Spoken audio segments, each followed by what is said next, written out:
The dawn that broke over the Clover Kingdom was a ceremony, performed with the same flawless, predictable grace it had displayed for centuries. It was not merely light dispelling darkness, it was order reaffirming itself. The sun's first rays, sharp and precise as a surveyor's lines, slid from the eastern peaks known as the Clover's Crown and fell upon the royal capital. They ignited the mana-infused marble of the central spires, causing the embedded runes of prosperity and protection to flare in a synchronized golden response. The light spilled down through the tiered districts, first the noble realm, with its elegant floating manors and libraries whose towers hummed with archival spells. Then the common realm, where the humbler but no less sturdy buildings began to glow with the soft, practiced light of waking household charms. Finally, the light touched the outermost walls, where it was absorbed and amplified by the Great Barrier, a permanent, continent-spanning spell that filtered chaotic wild magic and marked the kingdom's sovereign edge. This was a world that awoke by design. Its very illumination was a function of its structure. In the capital's central plaza, the Dawn Guard of the Silver Eagles executed their change of watch. It was a ritual of silent, breathtaking precision. The relieving knights, their silver white armor polished to a mirror sheen, marched in perfect, geometric formation toward the central mana core obelisk. The knights standing guard, having held their posts for 12 motionless hours, did not slump in relief. They offered crisp, identical salutes, their grimoires, bound in white leather and silver, snapping shut in unison at their hips. As the new guard took position, each knight placed a palm upon the obelisk. A soft, silver light traveled from the stone, up their arms, and into their grimoires, a daily recalibration of their mana link to the kingdom's heart. A civilian onlooker, a baker on his way to heat his ovens, watched with a smile. This was safety. This was certainty. This was the Clover Kingdom. Beyond the capital, the system expressed itself in a million daily sacraments. In the vineyards of the Ryaka region, vintner mages used gentle wind and water spells to guide morning dew onto specific grapes, each droplet measured for optimal mana saturation. Their grimoires, practical and earth-stained, hung from belts as they worked, pages open to spells passed down through generations, a perfect fusion of tradition and magical science. In a classroom in Kika, children sat with their first-year primers, learning the foundational mana circles. "Will shapes intent," the teacher chanted, and 30 young voices echoed back, their small hands tracing glowing patterns in the air that are held for a few wobbly seconds before fading. Success was met with a soft chime from the teacher's desk. Failure resulted not in punishment, but in the primer glowing gently, highlighting the error in the circle's geometry. Effort was guided, failure was instructive, progress was quantifiable. And in the deep, perpetual twilight of the Forsaken Realm, the system displayed its most profound strength. It contained its nightmares. Here, the geography itself was a prison. Canyon walls were carved with miles of continuous, interlocking runes that glowed with a cold, relentless blue-white light. The air thrummed not with mana, but with the opposite. A powerful, draining negation field. At the realm's heart stood the Qlifoth Bastion, a fortress not of stone, but of layered, conceptual seals. Devils existed here, beings of negative mana, born from despair, greed, and broken promises, writhed in their subdimensional cells. They whispered offers of power, shrieked curses, tested the seals with eternal, cunning malice. But they were contained. Their evil was cataloged by the mage researchers of the Grey Deer Squad: Asterisk Devil, Grade 1, Veracity; Contractual Vector, Promise of Satiation; Containment Protocol, Runic Series Theta 7, Asterisk. Their power was immense, but it was understandable. It followed rules. It desired things: freedom, souls, dominion. It could be bargained with in extremis, and such bargains had strict magical costs. The seals pulsed, steady as a heartbeat. The system held. The darkness was managed. This was the foundational truth of the Clover Kingdom. Reality was a participant. It agreed to the rules. Mana flowed in ley lines, mapped and maintained by the Spatial Mage Corps. A mage's strength was quantifiable by night examiners and displayed in star ratings. A grimoire was bestowed by the Ancient Grimoire Tower on one's 15th birthday. A direct, tangible response of the world's magic to a soul's potential. You trained your mana muscles. You learned spell forms. You joined a squad, climbed the ranks, earned titles. You protected those with less power because the system demanded reciprocity to maintain balance. Chaos, a rogue mage, a wild magic storm, a devil cult, was a problem. And a problem, by its very definition, implied a solution. A stronger spell, a smarter strategy, a more united front. The history of the kingdom was the history of solutions being found. The anomaly that introduced Ryomen Sukuna did not arrive as a problem. It arrived as an oversight. It began not with a sound, but with the subtraction of one.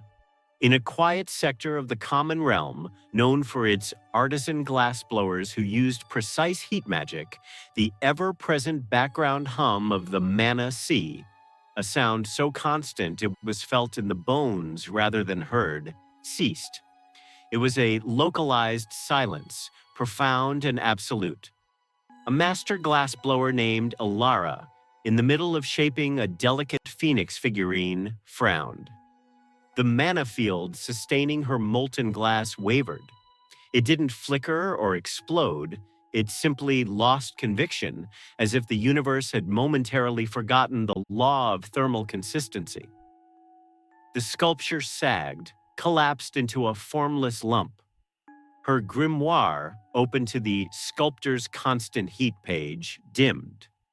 Around her workshop, mana lamps guttered. The songbird in a cage by the window, mid-trill, stopped. Not out of fear, but because the magic-imbued seed in its feeder turned to inert dust. Then, in the narrow alley behind Alara's shop, between walls stained with decades of magical effluent, the air developed a flaw. It was not a portal. It was not a rift spewing energy. It was a place where reality had grown thin and torn, like parchment worn to translucence and then carelessly split. The edges of the tear were not energetic. They were dead. They exuded a sterile, empty stillness. And from this non-space, he stepped forward. Ryomen Sukuna entered the Clover Kingdom, not with a conqueror's stride, but with the casual ease of a visitor stepping through a doorway he'd found ajar.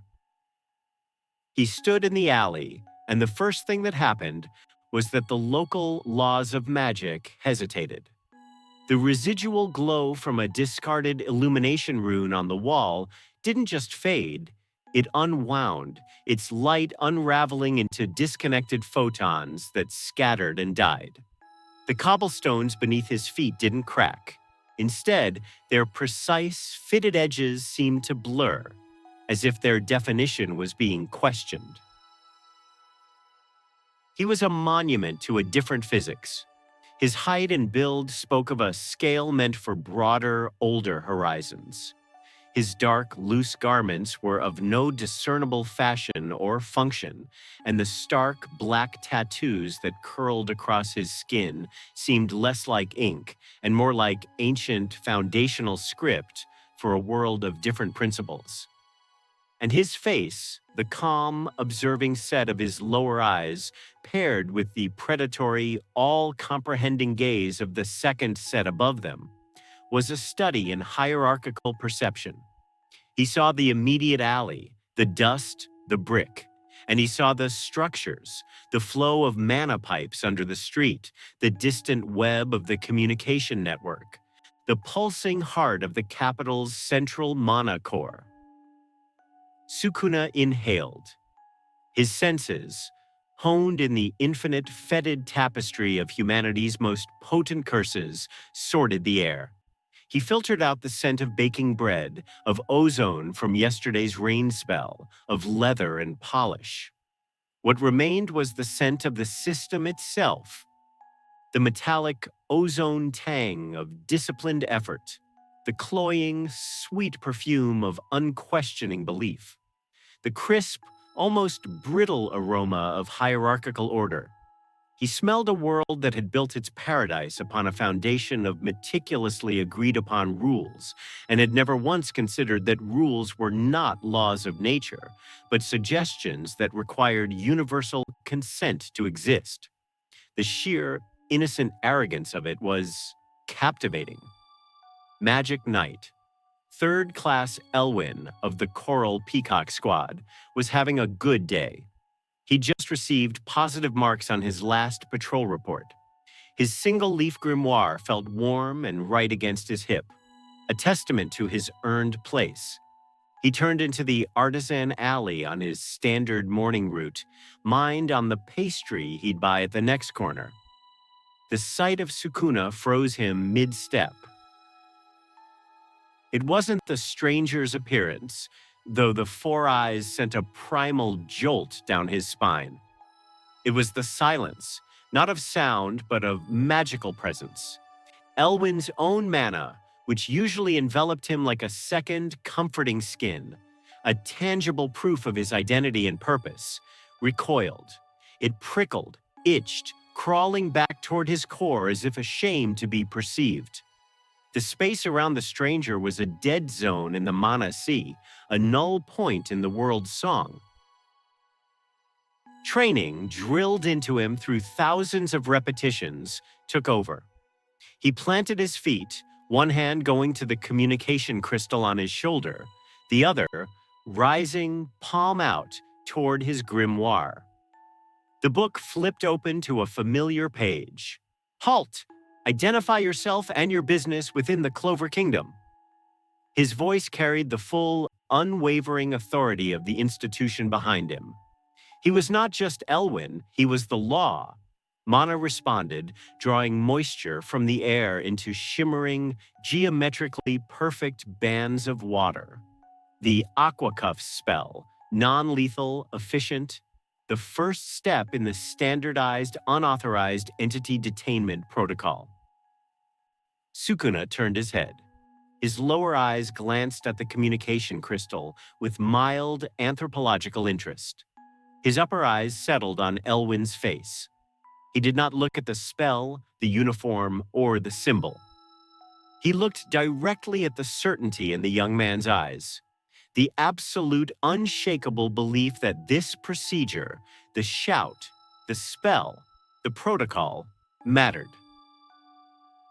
The water cuffs, halfway to their target, dissolved. Not explosively, not with a hiss of steam. They unraveled. The intricate mana matrix holding the water in its prescribed shape came apart at the seams, as if its underlying formula had been erased. The water lost all cohesion, collapsing into a mundane, pathetic splash on the cobblestones. The connection between Elwyn's will and his grimoire sputtered, a weak, guttering trickle where a river of power should have been. The book itself, for one terrifying heartbeat, felt cold and heavy, like a slab of dead stone. Sukuna's lips performed a complex, unsettling motion. It was not a human smile. It was the expression of a supreme predator discovering a new species of prey whose sole defense was a beautifully illustrated manual on proper grazing etiquette. The emotion in his four eyes was not malice, nor wrath, nor hunger.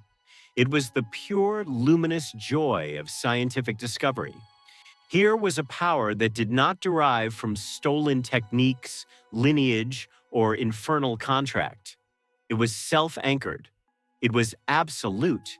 It was, in its purest form, a curse, a manifestation of power that existed for no purpose other than its own exercise, recognizing no authority, seeking no end, obeying no law, physical, magical, or moral.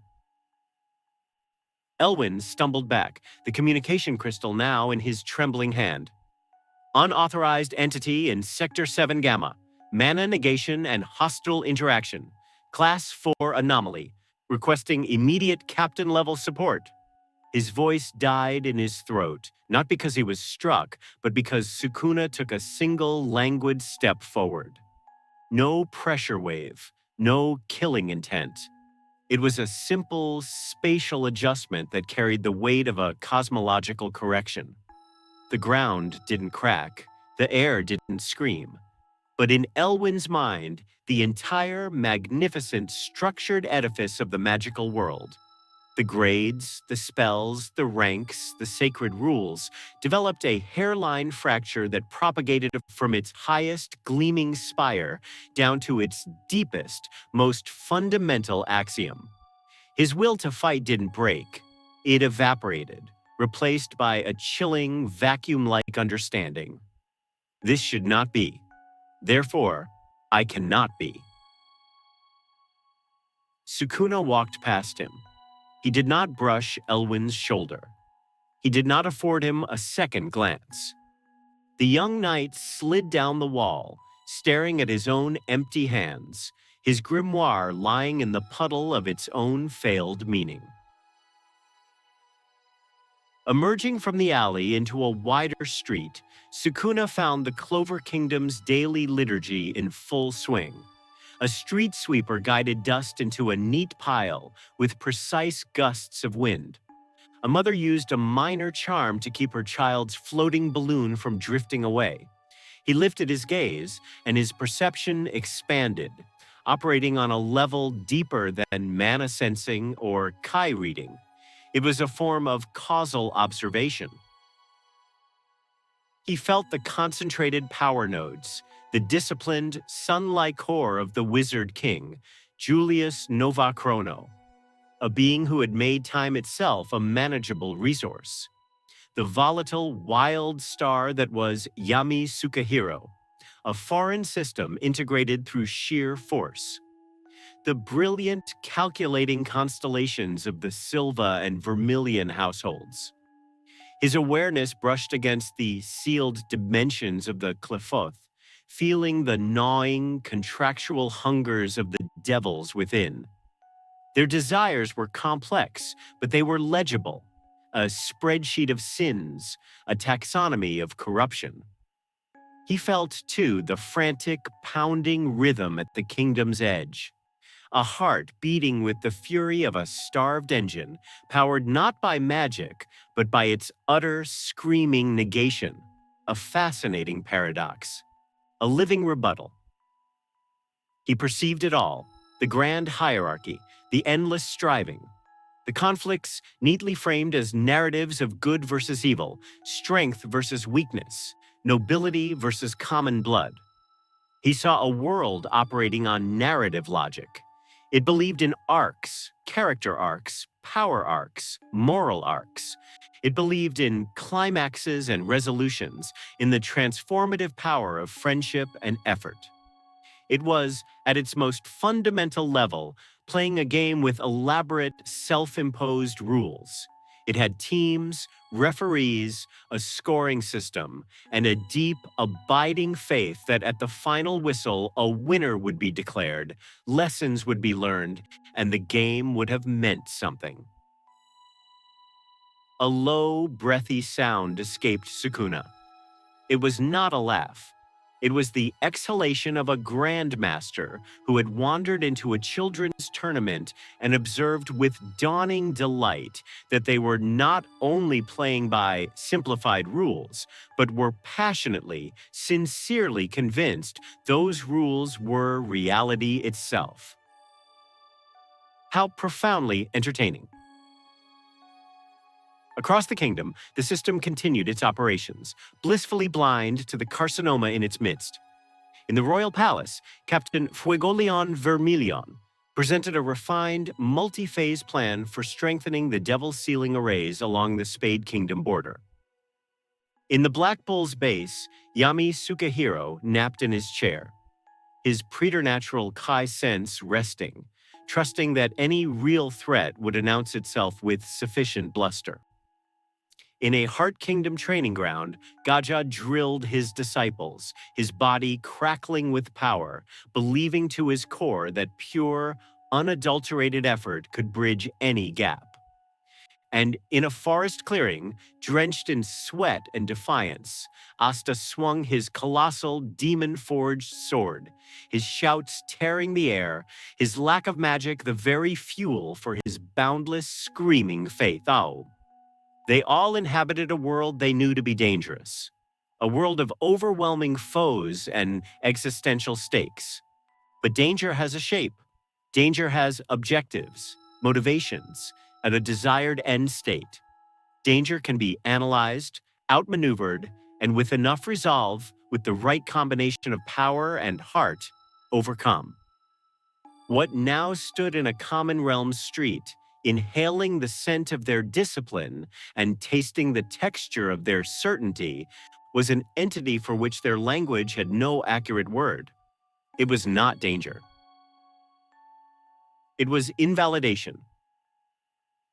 Sukuna smiled, a quiet, terrible smile that held no promise of future violence, only the serene, present moment amusement of an observer who has just seen the punchline to a vast, cosmic joke. And the Clover Kingdom, a magnificent, sprawling, breathing monument to the glory of rules, continued its daily, diligent work, utterly unaware that the fundamental, unspoken axiom upon which all its faith, effort, and reality depended, that the universe was a willing participant in its game, had just been silently, politely, and permanently revoked. The response of the Clover Kingdom was a masterclass in institutional efficiency. The anomaly code, broadcast from a trembling Knight Third Class's communication crystal, propagated through the mana network with flawless urgency. It bypassed lower-tier threat assessments, its parameters, mana negation, hostile interaction, spell failure solves, triggering an automatic protocol Sigma 7, uncontained systemic anomaly. In the headquarters of the Coral Peacock, Azure Deer, and Silver Eagle squads, tactical displays lit up, projecting a holographic map of Sector 7 Gamma. Squad leaders, their faces set in masks of professional concern, began deploying units with the cool precision of master chess players. This wasn't panic. This was procedure. The system, tested by rogue mages, ancient beasts, and devil-possessed cultists, was engaging a new variable. It did so with the serene confidence of a mathematician approaching an unfamiliar but presumed solvable equation. The first responders were a full tactical unit of the Coral Peacocks, led by Senior Mage Captain Arno, a man whose career was a testament to disciplined, by-the-book excellence. His grimoire, bound in deep pink leather with 3 silver leaves, was a catalog of binding and containment spells, each perfected over 30 years of service. His unit of 8 formed a perfect octagon around Sukuna in the spacious, sunlit plaza of Convergent Paths, a public square adorned with statues of past wizard kings and floating decorative mana orbs that pulsed with calming azure light. Civilians, guided by junior knights using polite but firm sound amplification spells, were being ushered away through designated egress routes. The scene was orderly, controlled, a display of the kingdom's strength in miniature. Threat identified, perimeter established, populace safeguarded, resolution imminent. Senior Mage Captain Arno did not issue a challenge.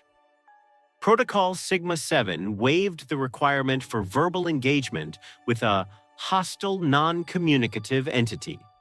He simply raised a closed fist. In response, 8 grimoires snapped open in unison, the air filled with the harmonious hum of synchronized mana circulation. Binding Matrix, Crystal Cage.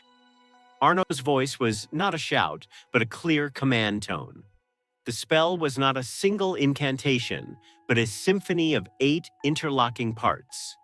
Each knight contributed a specific runic component, their mana weaving together into a 3-dimensional geometric lattice in the air above Sukuna. From this lattice, pillars of vibrant pink crystal, harder than diamond, capable of neutralizing mana output, erupted from the cobblestones with a sound like ringing crystal. They grew in a perfect, interlocking formation designed to encapsulate the target in an impervious, sensory deprivation prison. It was a beautiful, terrifying display of cooperative magic, the culmination of countless hours of joint training. It was, in every sense, the system working as intended. Sukuna watched the crystal pillars rise.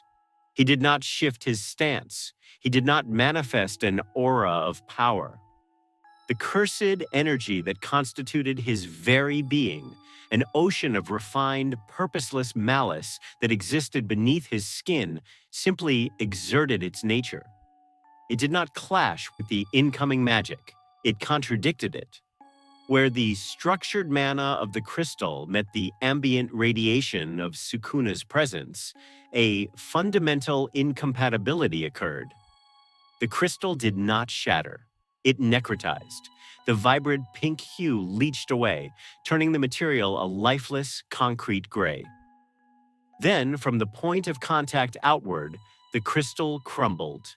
Not into shards, but into a fine, foul-smelling powder that resembled cremated bone.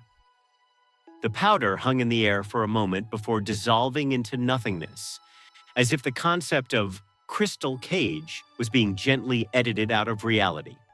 The intricate binding matrix in the air above fizzled, its connecting lines of light severing like overtuned strings. The 8 coral peacocks stared. The harmonious hum of their mana stuttered into dissonance and died. Arno felt a terrifying sensation. His own mana, when he tried to recirculate it for a secondary spell, moved sluggishly. It felt thick, contaminated, as if he were trying to pump crude oil through veins designed for light.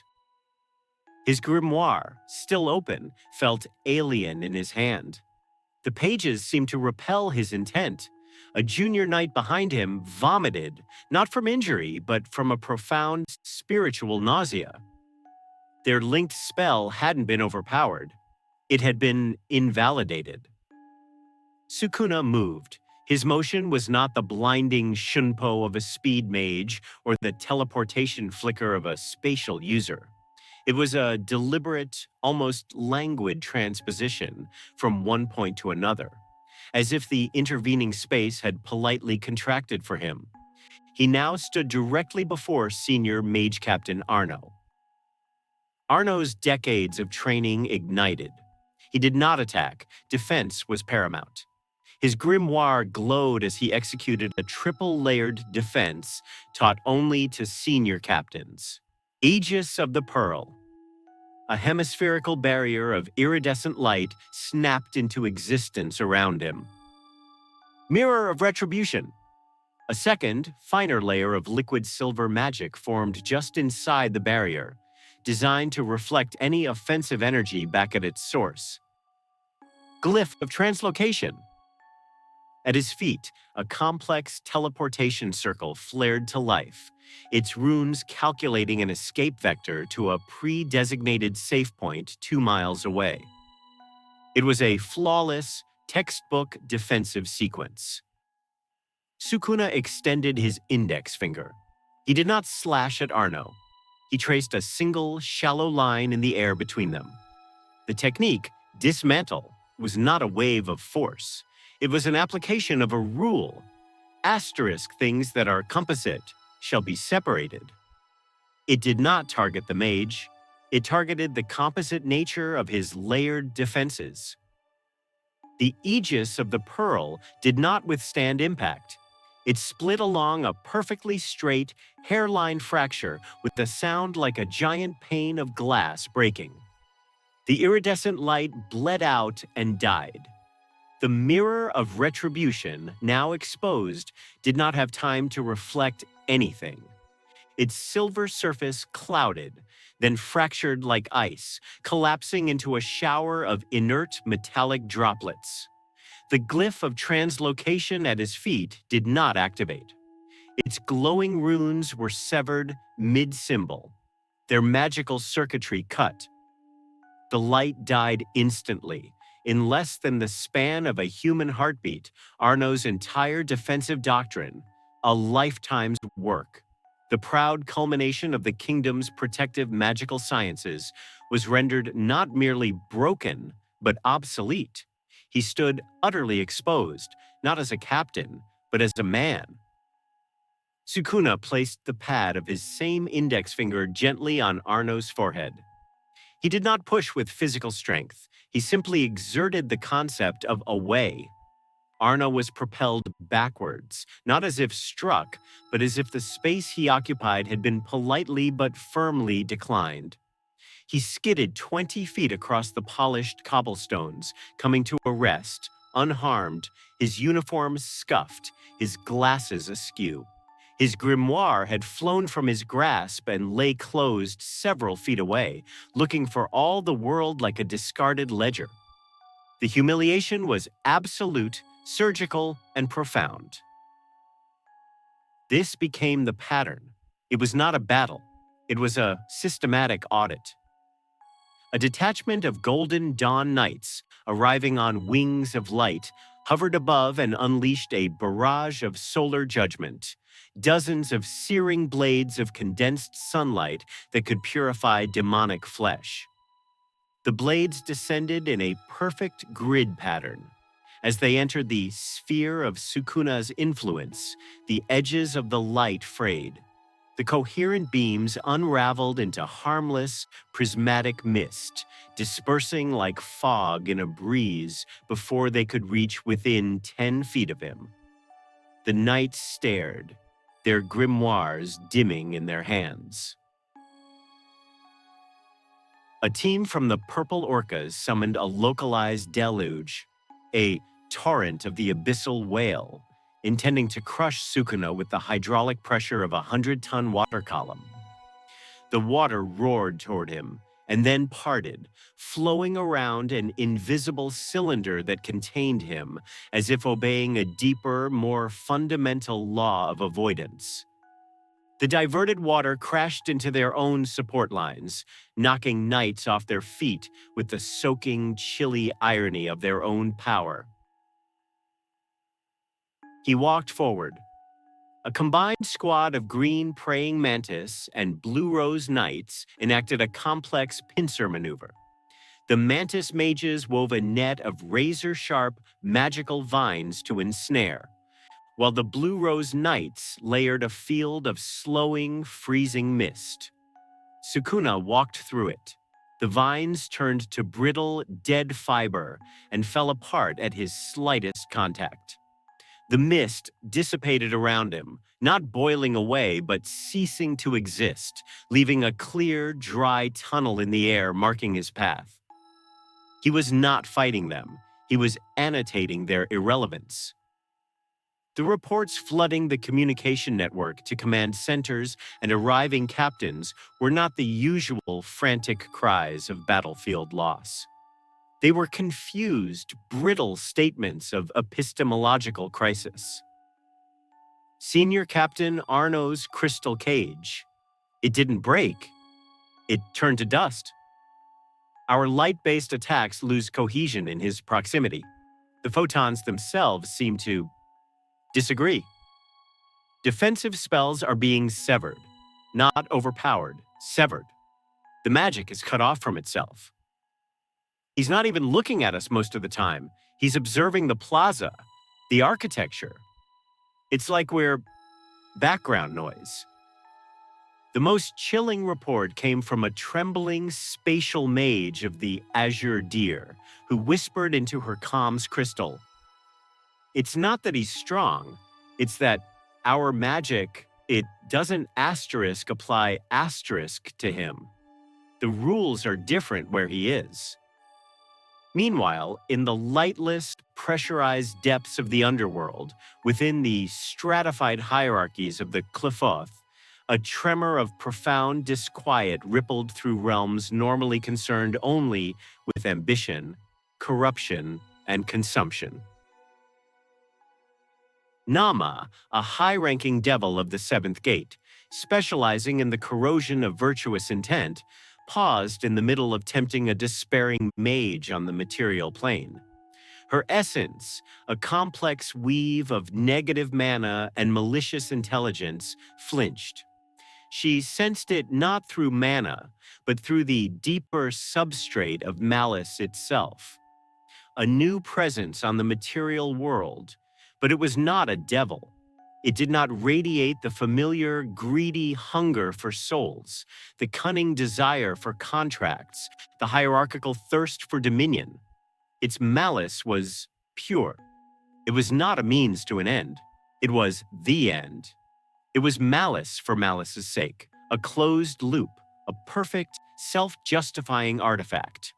To a devil whose entire existence and power were based on transactional evil, I give you power, you give me your soul/despair/world. This was anathema. It was an empty set. A devil's corruption had purpose, structure, a terrible logic. This was a curse, a phenomenon of meaningless, self-sustaining negation. For the first time in eons, beings of ancient, refined sin felt a sensation that was not fear of defeat, but fear of ontological insignificance. Here was something that could not be bargained with, because it wanted nothing they could conceive of. It rendered their entire economy of sin pointless. Lower-level imps scattered into deeper shadows, wailing. High-ranking devils like Nama withdrew their projections, sealing their layers of hell a little tighter, watching with a confusion that bordered on dread. Back in the plaza, the atmosphere shifted. The ambient mana, once a vibrant current, now felt thin and sickly. The decorative mana orbs flickered erratically. Then, from the long shadow of the statue of the first wizard king, a new presence coalesced. Captain Yami Sukahiro of the Black Bulls stepped out, shredding the remains of a cigarette with his teeth. His immense, wild ki, a sense that operated independently of mana, had been screaming at him from miles away. It didn't register power levels in the way mana sensors did. It registered threat, and what it sensed was not a peak of destructive energy, but a void, a walking area of null ki that distorted the natural flow of life force around it.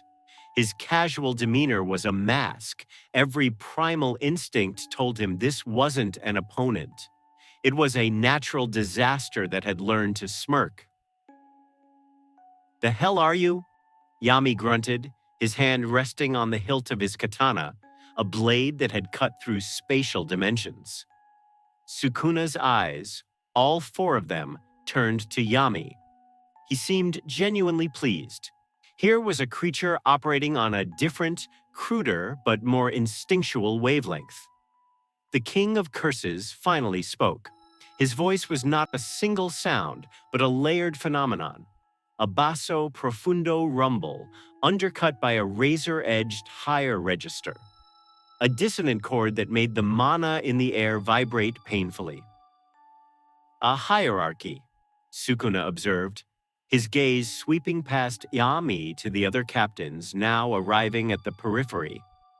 Fuego Leon Vermilion, standing tall with salamander flickering on his shoulder, his expression stern and dignified. Nozel Silva, arriving on a platform of liquid mercury, his face a mask of cold, analytical precision. Charlotte Rosalie, her thorn magic already bristling around her in a crown of defiant protection. Captains, squads, ranks, titles. You've built a delightful little theater. He gestured elegantly to the assembled knights, the structured plaza, the symbols of order. You assign value. You create tiers. You believe strength has a proper place, a duty, that the strong protect the weak, that effort begets reward, that there is a point to it all. Yami exhaled a last plume of smoke, dropping the stub. Yeah, that's the job. Makes things simple. Now you're under arrest for disturbing the peace. He offered no further philosophy. For Yami, the point was his squad, his turf, his peace. That was enough. He moved. There was no flashy preamble. One moment he was 15 feet away, the next he was inside Sukuna's guard, his katana already in a mid-draw. Dark cloak, dimension slash. The technique was the pinnacle of his craft. It did not cut matter, it cut the space that matter occupied. A blade of absolute blackness, a line of void that ignored durability, magic resistance, and conventional physics, flickered out, aiming not to kill, but to sever Sukuna's presence from the local reality, a spatial excision. Sukuna's eyes glinted with keen intellectual interest. He did not dodge. He raised his right hand, palm open, and caught the intangible spatial slash. Where the void edge of Yami's technique met Sukuna's flesh, a silent, terrifying conflict occurred not of power, but of authority. Cursed energy, the substance of a curse so profound it bent reality to its own whims, crackled like black lightning around the void cut. It did not clash against it, it unraveled the spatial paradox itself. The perfect, cleaving darkness of the dimension slash writhed, then dissipated in Sukuna's grip, like black smoke caught in a sudden wind. It was not deflected. It was erased. The space it was meant to sever remained whole. Yami's eyes, always slightly narrowed, widened by a millimeter. It was the barest flicker, but for him it was a seismic event. His ultimate attack, the one that could slice through anything, had just been canceled. Not blocked with greater force, but nullified on a fundamental level. His key sense screamed a new warning. Asterisk, the void is not empty. It is occupied by something worse. Sukuna slowly closed his hand, extinguishing the last wisp of the dissipated slash. He looked from Yami's shocked face to the other captains, whose own resolve had momentarily frozen at the sight of Yami's failure. He saw Fuegoleon's stern duty, Nozel's icy calculus, Charlotte's passionate defiance. He saw their readiness to die for their people, for their ideals, for the structure that gave their lives meaning. And he found it. He found the punchline. A deep, genuine amusement welled up within him, and it spilled out not as a roar, but as a musing, conversational tone that carried across the deathly, silent square, dripping with cruel delight. You pour your hearts into these roles, Sukuna said, his voice a velvet-coated blade. You forge your souls into these tools. You tie your identities to these duties. You believe your magic asterisk means asterisk something, that it expresses your will, your bonds, your love, your hate. He paused, letting the words hang.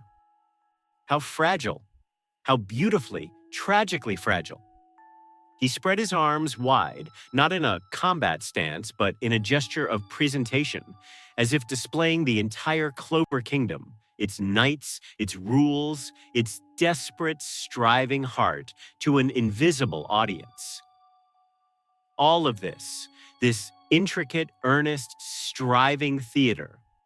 You believe you are players in a grand epic, but you are merely exhibits in a museum I have wandered into. He locked eyes with the collective force of the kingdom's greatest protectors, his smile now wide and terrifying in its purity. It held no hatred, no rage, no desire for conquest. This kingdom, Ryomen Sukuna declared, his verdict settling over the plaza like a physical weight, is the most entertaining thing I have witnessed in 1,000 years. The cliffhanger was not one of impending violence. It was one of dawning comprehension. The captains, the knights, the very air of the Clover Kingdom hung on those words. He had not declared war. War implies opposing sides, objectives, the possibility of victory or defeat. He had declared amusement. He was a spectator who had just decided the performance was worth his continued attention. And for a world built entirely upon the sacred seriousness of struggle, sacrifice, and victory, there is no sentence more horrifying than to be told by a force beyond your comprehension that you are nothing but a diverting pastime. The failure of the captain's initial assaults did not signal retreat. It triggered a higher-order protocol in the kingdom's defensive psyche. This was no longer a containment operation or an arrest. The anomaly had graduated to an existential grade threat. The coded reports, spell invalidation, conceptual severance, captain-level neutralization, flashed across the command network with the chilling weight of broken axioms. In the royal situation room, the air grew cold. Wizard King Julius Novachrono, his youthful face set in an uncharacteristically grim line, issued no dramatic order. He simply nodded. That nod was the release of a failsafe, an unspoken understanding that passed through the captain link. Escalate to annihilation. The time for measured response was over. The system, faced with a variable it could not solve, would now attempt to overwrite it with sheer, overwhelming output. The plaza ceased to be a location and became a theater of apotheosis. The captains did not attack as individuals, but as living pillars of the world's established order, their powers a symphony of elemental and conceptual mastery.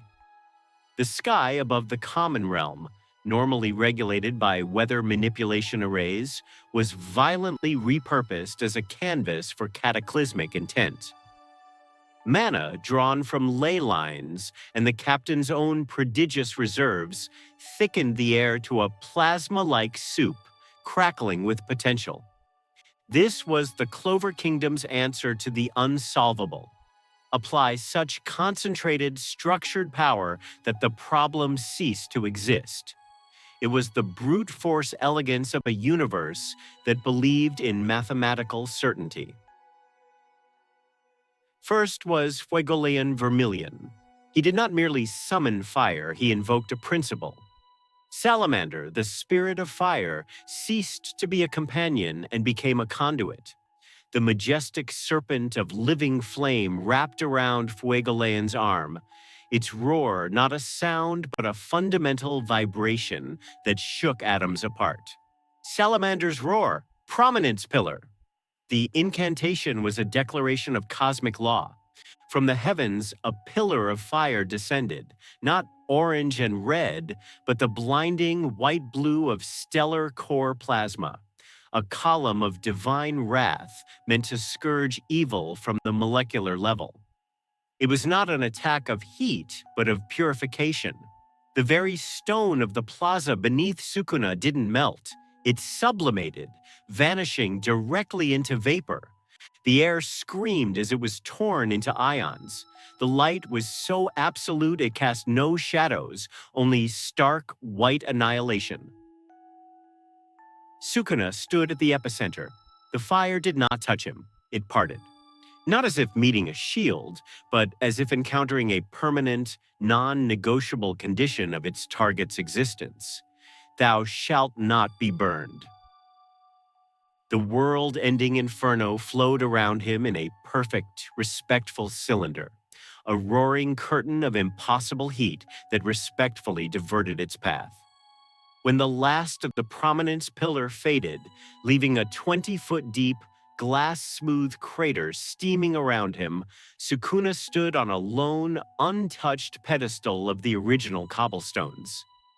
He glanced at Salamander, who now hovered, its fiery form flickering with what could only be interpreted as primal confusion. A sentient flame, Sukuna mused, his voice cutting through the ringing silence. A primordial force of chaos and consumption, domesticated, leashed to a purpose. How quaint. He saw not a powerful ally, but a profound symbol of the kingdom's greatest conceit. It had even tamed the elemental wilds and made them servants of order. The rebuttal was immediate and flawless. Nozel Silva, having observed the failure of singular, overwhelming force, shifted to a paradigm of infinite precision negation. His Mercury, the embodiment of cold, liquid calculation, did not form a shield or a spear. It erupted into the sky, forming a colossal, three-dimensional magic circle 100 yards across, a masterpiece of geometric spellcraft. Every line, every rune was a logic gate in a spell computer designed for one function, annihilation of a target area. Mercury magic, silver rain of death.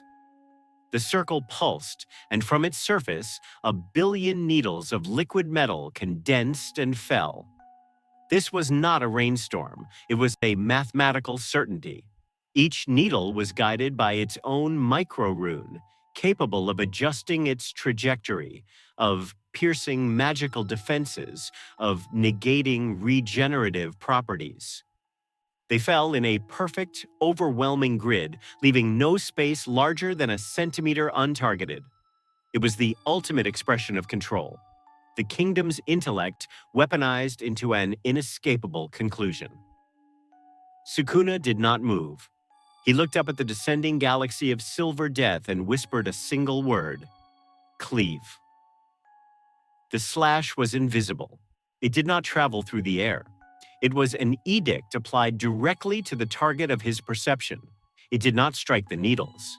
It struck the unifying concept of the grid, the intricate mana matrix, the spell architecture that bound 1 billion independent projectiles into a single orchestrated attack. The effect was instantaneous and horrifyingly silent. The perfect, shimmering grid disintegrated. The guiding connections between the needles severed. The master spell formula in the circle above shattered like a broken equation. The needles, now just inert drops of heavy liquid, lost all purpose and direction. They fell as a mundane gray rain, splattering harmlessly on the glassed ground and the crater's edges with a sound like 1,000 sad tears. Nozel's flawless logic had been rendered illogical. His ultimate calculation had returned an error message. The assault became a cascading tapestry of futility. Charlotte Rosalet's briar magic, born of a curse transformed into protective love, erupted in a forest of thorns capable of piercing devil skin. The thorns blackened and turned to brittle ash, an inch from Sukuna's skin.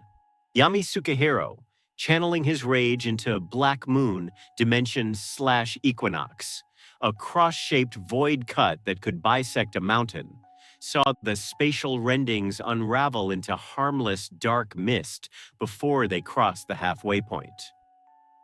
Jack the Ripper's severing magic, endless death scythes, blades that adapted to cut anything they perceived Sukuna and failed to compute. The scythes vibrated, shrieked, and shattered against the implicit no of his existence. Their spells, the crystallized manifestations of their souls, their struggles, their very identities, were not being overpowered. They were being deconstructed at the point of existence. The magic was cut before it could fully manifest as an actionable phenomenon. The psychological blow was catastrophic. Grimoires, those sacred soul-bound tomes, began to flicker. Pages that normally glowed with inner light dimmed.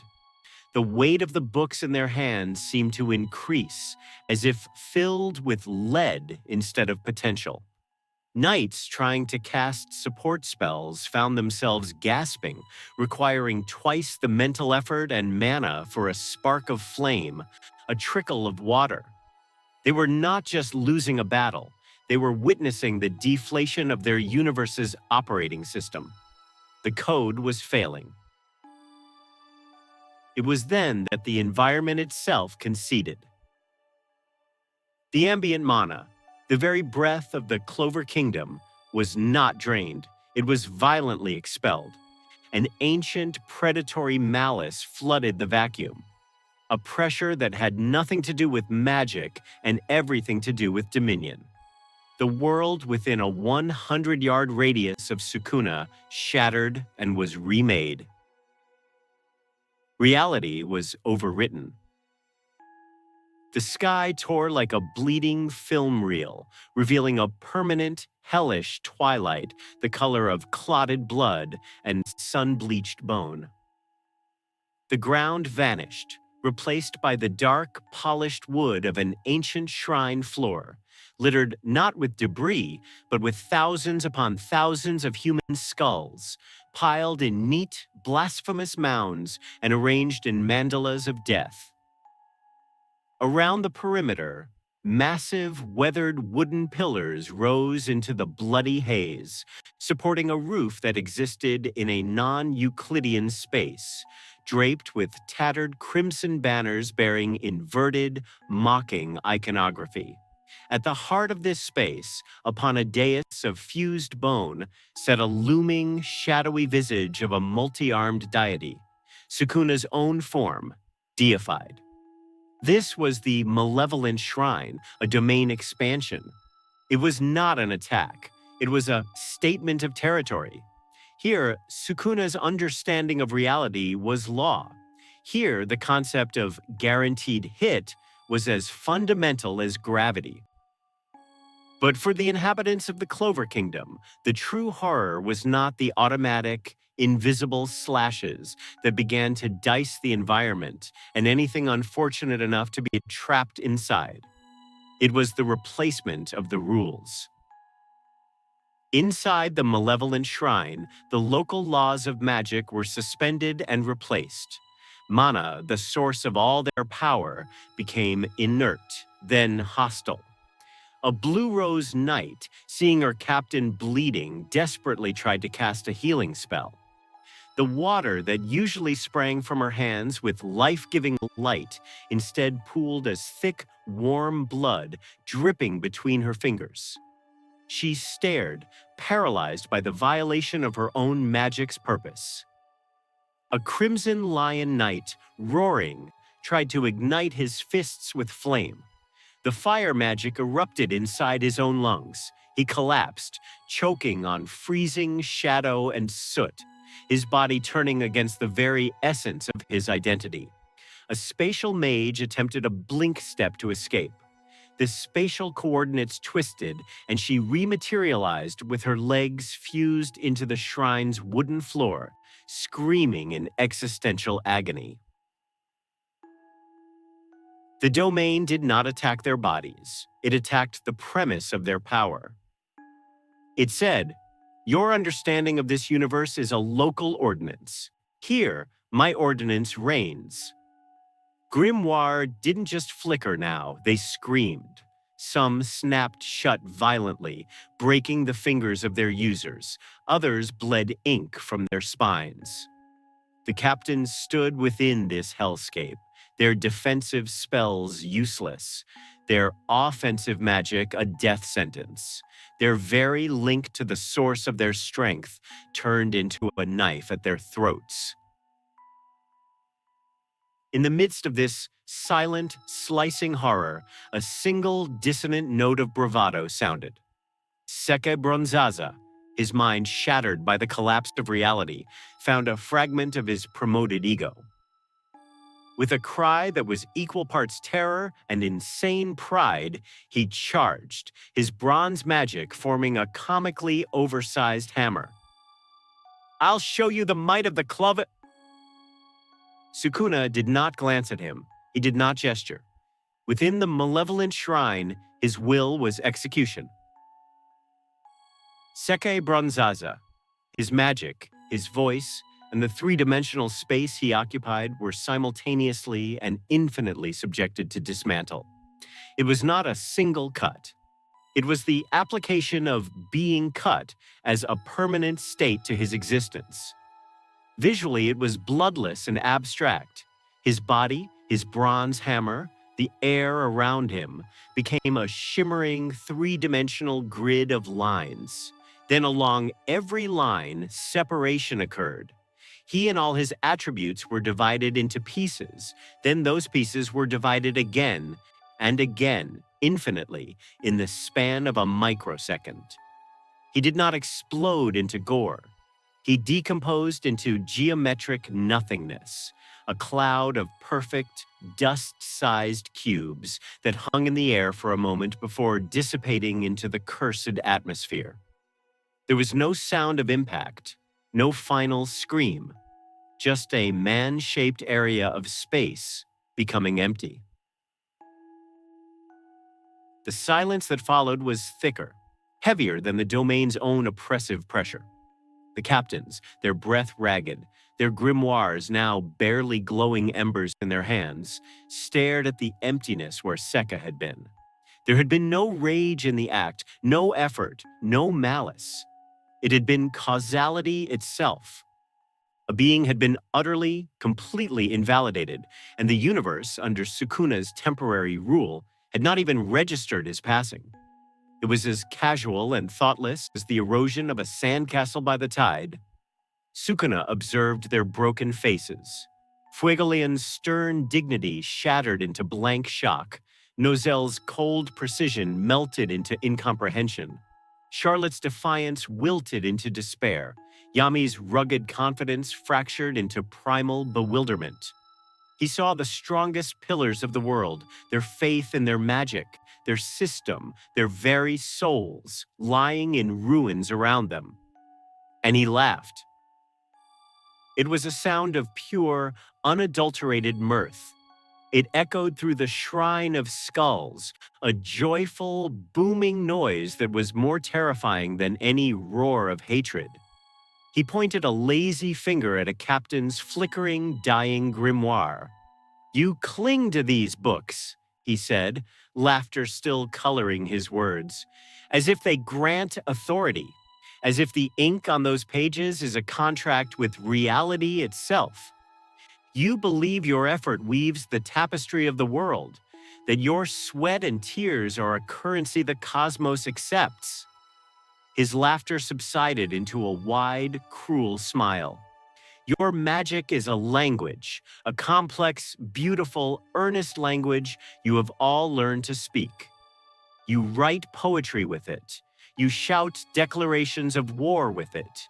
You whisper prayers with it. And you believe with all your hearts that the world is listening."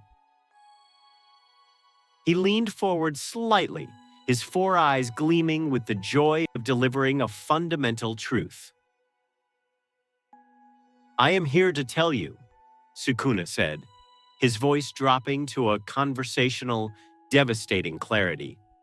"The world is deaf." The words landed with the finality of a tombstone sealing shut. The foundational beliefs of the Clover Kingdom, that hard work could bridge any gap, that the right spell at the right moment could change fate, that their will, channeled through their grimoires, could impose order on chaos, were not being challenged. They were being revealed as a beautiful, collective fiction. The foundations weren't just shaking, they were dissolving in the acid truth of Sukuna's existence. And then, a new pressure. It was not power. It was absence, a roaring, all-consuming negation that scraped against the fabric of the malevolent shrine itself. From beyond the barrier of cursed space, a sound tore through the oppressive silence, a raw, furious scream that defied the domain's rule of despair. "Don't you dare! Look down on them!" The domain's barrier, the absolute space that overrode all local reality, rippled. Not from outside pressure, but from contradiction. A figure clad in black, trailing a comet tail of erasure, crashed through. Where he passed, the shrine reality cracked and peeled back like burning celluloid, revealing the broken, normal world beneath for a fleeting second. The infinite, automatic slashes of the domain ceased in a sphere around him, negated before they could touch him. Asta landed in a crouch, the ground cracking underfoot not from impact, but from the anti-magic radiating from him like black flame. He was in his black form, demonic arm grotesquely enlarged. The demon slayer and demon dweller swords crossed before him, blazing with furious, void black energy. His eyes burned not with magic, but with a defiance so primal, so absolute, it was the last flickering candle in a cosmos that had just been plunged into absolute dark. He stood, panting, between the king of curses and the broken captains, the last bastion, not of magic, but of no. For the first time since his manifestation, the flawless, self-contained reality of the malevolent shrine encountered a phenomenon it could not seamlessly integrate. The infinite, automatic slashes, a fundamental law of Sukuna's domain, as intrinsic as gravity, streamed toward the new intruder. They did not slow. They did not intensify. They simply ceased upon contact with the black steel of the demon slayer sword. It was not a clash, not a deflection with a shower of sparks. It was erasure. The cursed techniques, manifestations of a will that overwrote local physics, met a force whose sole property was the negation of such phenomena. The guaranteed hit rule, Sukuna's absolute, met Asta's absolute nullification. The domain did not scream in protest. It wavered, a subtle but profound tremor in the hellish architecture, as if a foundational axiom had been quietly questioned. Asta stood within the shrine of skulls, his body shuddering under a pressure that was not physical, but existential. The anti-magic radiated from him in a desperate, roaring aura, a sphere of shrieking negation that pushed back the cursed atmosphere. Within this fragile bubble, perhaps 10 feet in diameter, the rules of the Clover Kingdom weakly reasserted themselves. The captains behind him, still on their knees, gasped as the oppressive malice lifted from their immediate vicinity. Color and sensation, muted by the domain, bled back into their perceptions. It was a candle's worth of normalcy in an ocean of absolute midnight. Asta's teeth were gritted, veins bulging on his neck and demonic arm. Merely maintaining this pocket of no against the constant pressure of yes was a Herculean strain. "Your weird magic," Asta panted, hefting his sword, the familiar defiant declaration rising from his core. Won't work on me. The words echoed in the vast skeletal chamber, but they sounded different here. In the Clover Kingdom, they were a battle cry, a statement of identity. In the Malevolent Shrine, they were a fragile incantation, a hope spoken aloud to ward off the dark. Sukuna's reaction was immediate and utterly unlike anything he had shown before. His four eyes, which had regarded the captains with detached amusement, now narrowed with intense analytical focus. Then they widened. The cruel amusement was still there, but it was now subsumed by a glittering, intellectual delight. Here was a true anomaly, a paradox made flesh. Fascinating, he breathed, the word a low, layered vibration that seemed to taste the anti-magic in the air. The very concept appeared to please him on an aesthetic level. With a casual, dismissive thought, he released the domain expansion.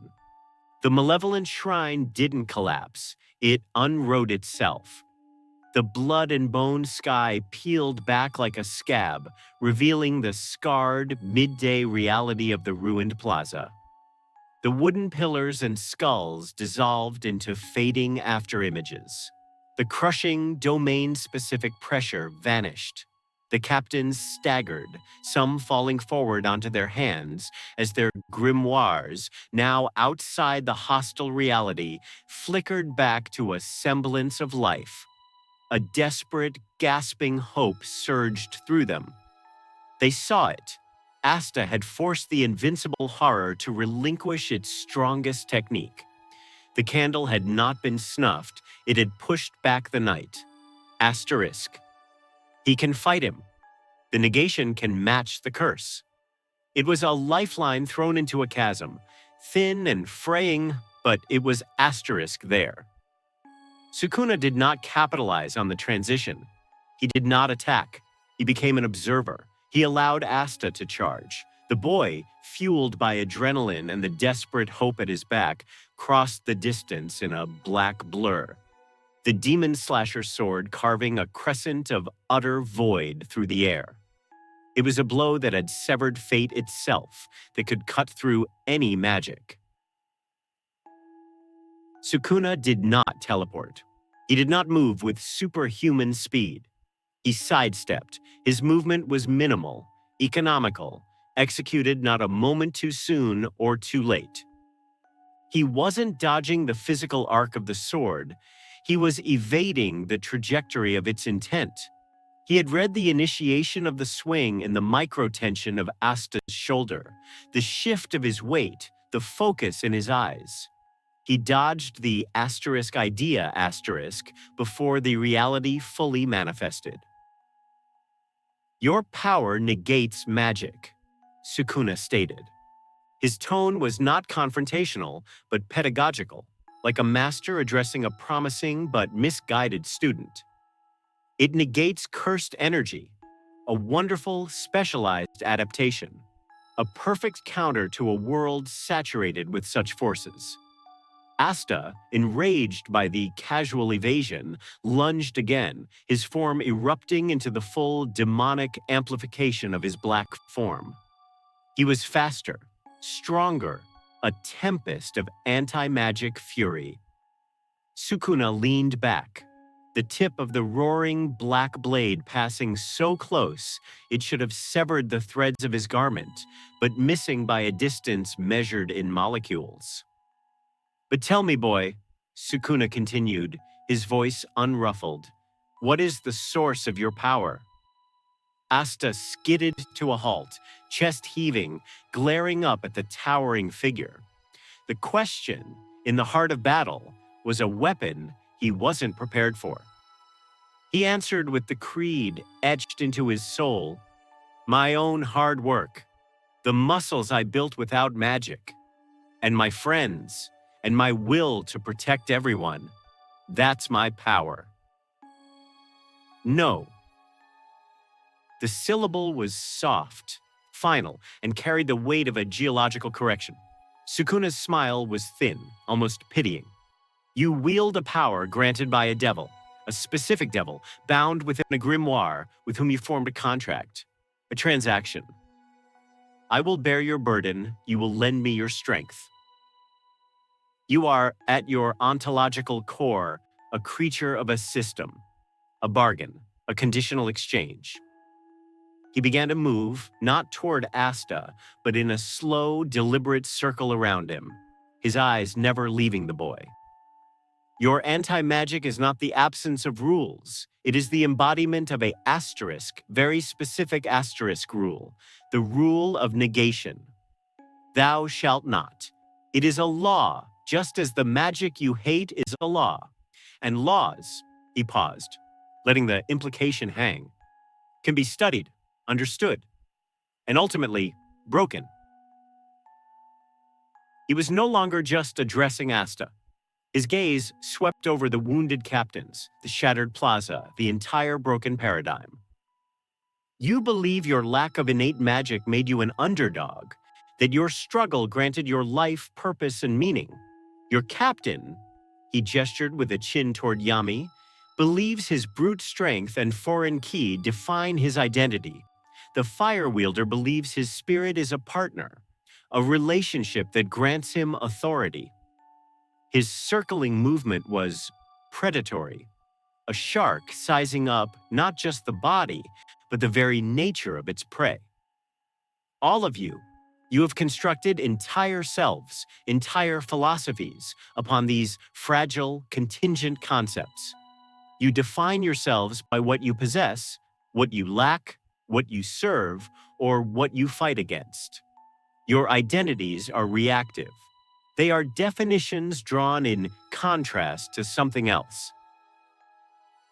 Asta, feeling the psychological noose tightening, roared in defiance. He would not be dissected by words. He planted his feet, channeling every ounce of his fury, his bond with Lieb, his desperation to protect the fallen behind him. Black Hurricane! The ultimate anti-magic technique erupted from him. It was not a mere slash, but a localized apocalypse of negation.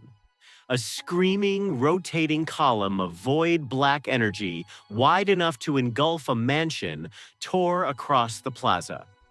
It didn't destroy matter. It unmade the magical and spiritual properties of everything in its path, leaving a scar of absolute neutrality. It was the physical manifestation of his no. Sukuna did not retreat. He raised his right hand, palm open toward the oncoming storm of nothingness. He did not summon a counter-barrier of cursed energy. Instead, his eyes glowed with intense concentration. He was analyzing. The reverse cursed technique, a supreme mastery of cursed energy, typically used for healing by applying positive energy, was in his hands a tool for reality editing. He perceived the Black Hurricane not as an attack, but as a complex flowing equation of negation. At the very leading edge of the tempest, where its effect was first applied to the environment, Sukuna woven an infinitesimally small, incredibly complex counterweave of positive cursed energy. It was a surgical intervention into the phenomenon's root logic. The effect was fleeting but catastrophic to witness. For a fraction of a second, along a hair-thin band at the hurricane's forefront, the pure black negation flickered. It stuttered, and in that stutter, it transformed into a burst of harmless, prismatic light. A brief, beautiful rainbow that instantly vaporized in the overwhelming anti-magic behind it. It was like seeing a single frame of a different film spliced into a horror movie. The point was not to stop the hurricane. The point was proof of concept. Asta saw it. His eyes, which had never wavered in the face of gods or devils, widened. The unshakable ground of his truth, that his anti-magic was the ultimate unassailable counter, developed its first hairline crack. A cold, sharp doubt, more terrifying than any physical wound, pierced his heart. Asterisk, he changed it? He adjusted to me? You see, Sukuna whispered. He had closed the distance during Asta's moment of stunned hesitation. His voice was now intimate, for Asta's ears only, a terrible secret shared in the aftermath of the roaring silence. Even your magnificent no follows an internal logic. It has a structure, a method. It is not true chaos. It is order's shadow. A magnificent shadow, but a shadow nonetheless. He leaned in, his immense presence smothering, his face close to Asta's.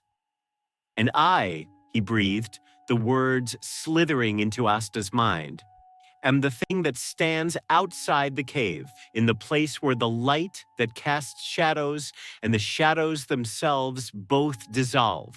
Your hope, your bonds, your never give up. They are incantations you chant to yourselves, a beautiful, fragile, collective spell to pretend the void is not there. He smiled, and it was the most horrifying expression he had yet shown, not a grin of cruelty, but a gash of pure, unveiled revelation. I am the void that does not hide.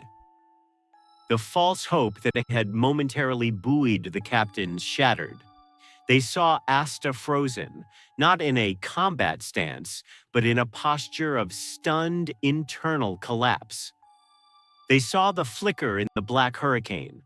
They understood on a visceral level what it meant. Their last bastion, the one power they believed could not be subverted by this entity, had just been analyzed and momentarily altered.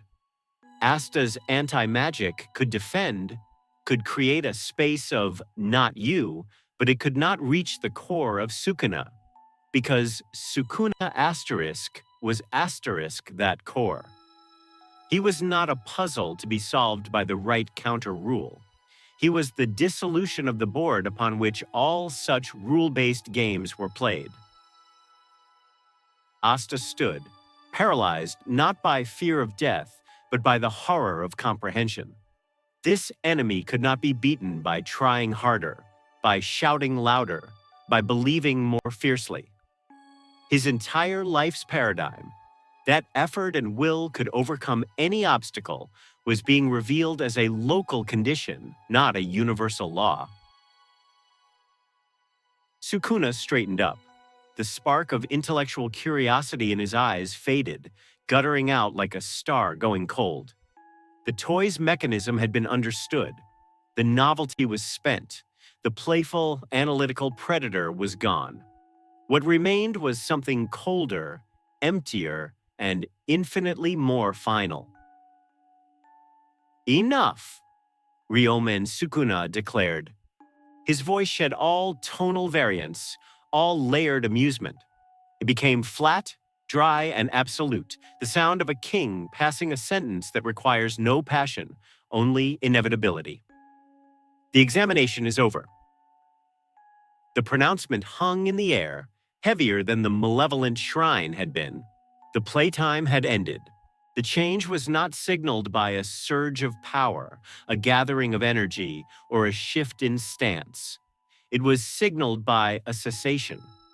The complex, layered performance of cruelty, the psychological dissection, the systemic humiliation, the intellectual play ended. It evaporated like mist in a sudden cold wind. What remained in the ruined plaza was not an escalating threat, but a final condition.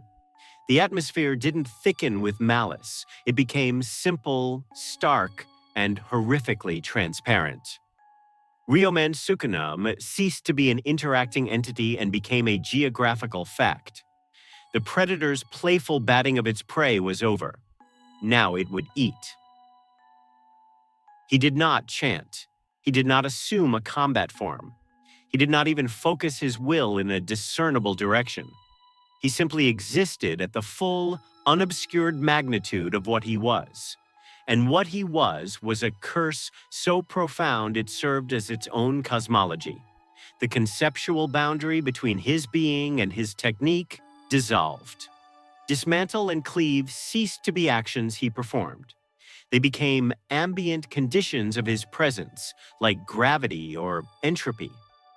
The air within a half-mile radius did not sharpen, it became sharpness.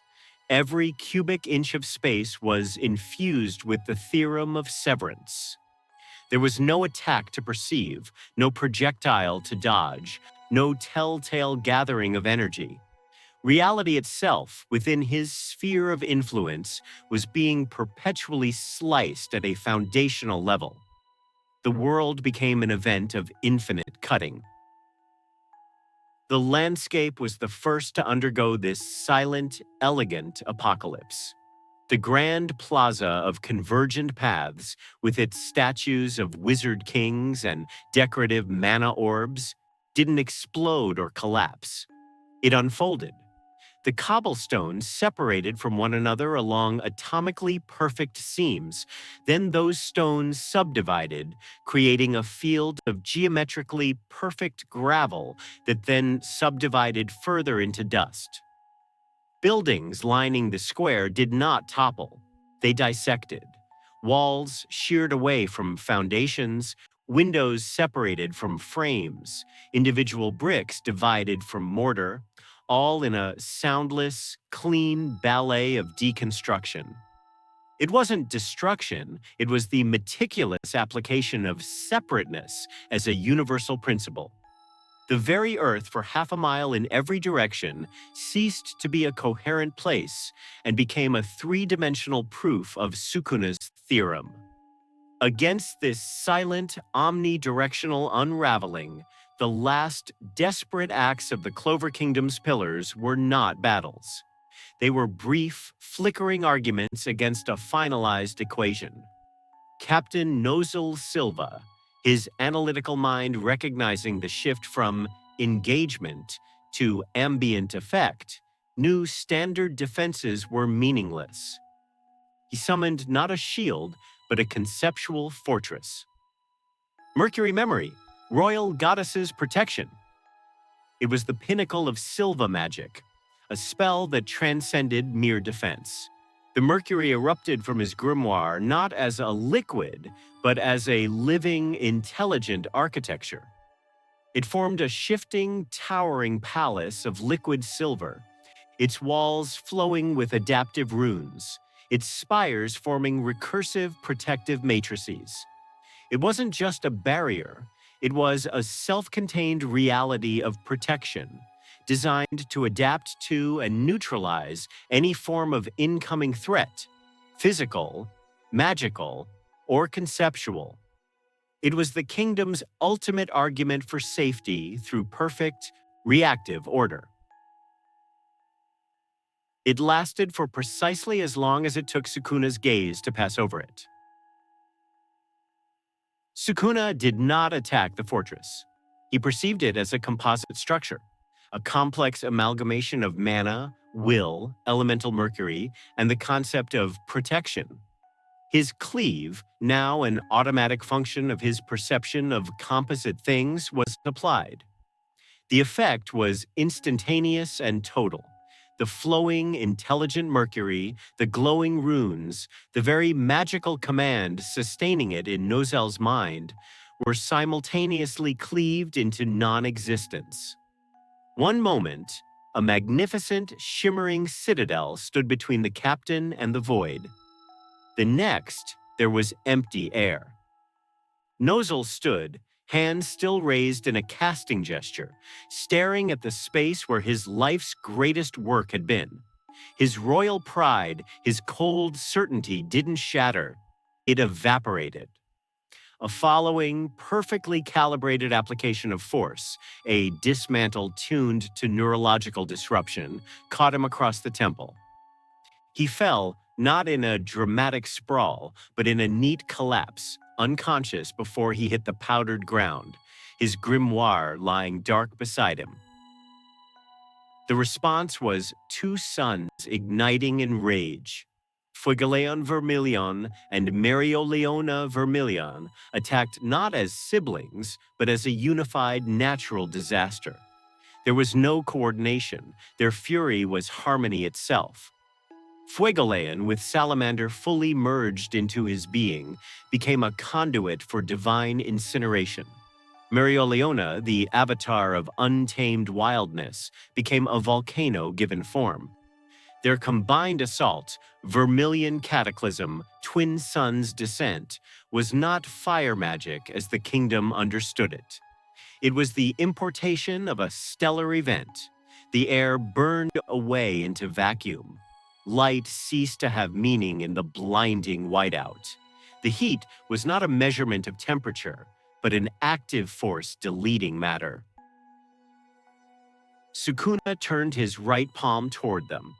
A single, hair-thin line of darkness appeared at his fingertips. Fuga Ember. It was not a fireball. It was a density, a filament of cursed energy compressed into a state that mocked the laws of physics, appearing as a stream of absolute black that drank the light around it.